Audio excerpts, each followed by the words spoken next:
Welcome to our channel. Today we how to manage cryptocurrency. To manage your cryptocurrency investments with Cash App, first, open the Cash App on your mobile device.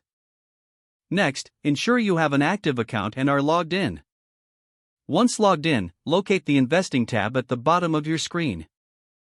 Tap on the Investing tab to access various investment options. From here, scroll to the Bitcoin option to begin your cryptocurrency journey.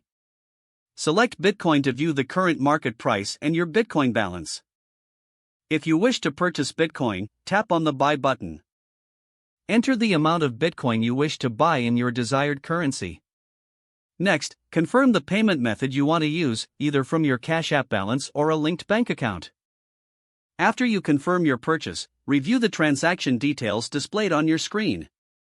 Proceed by tapping Confirm to finalize your investment.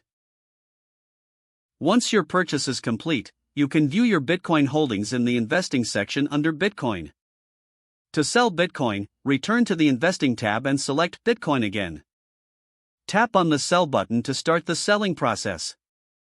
Enter the amount of Bitcoin you want to sell and review the transaction details carefully. Confirm your sale by tapping Confirm on the transaction summary. Your funds from the sale will be credited back to your Cash App balance. To track your investment performance, regularly check the Investing tab for updates on market trends. Consider setting price alerts to stay informed about significant changes in the Bitcoin market. Be aware of Cash App's fee structure for buying and selling to understand how it affects your returns.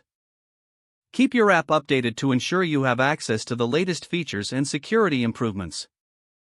Finally, remember to evaluate your investment strategy periodically to adjust according to market conditions and your financial goals.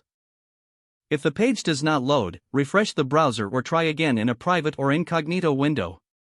Make sure you are using the correct email address, then retype it carefully to avoid small typos. If your password is not accepted, use the reset option and create a new strong password you can remember. Check your spam folder for verification or security emails, then complete any requested confirmation steps. Enable two-factor authentication if available to improve account security and reduce unauthorized access risk. After signing in, review your profile details so your contact information and settings are accurate and current. Don't forget to like this video and subscribe to our channel for more step-by-step tech guides.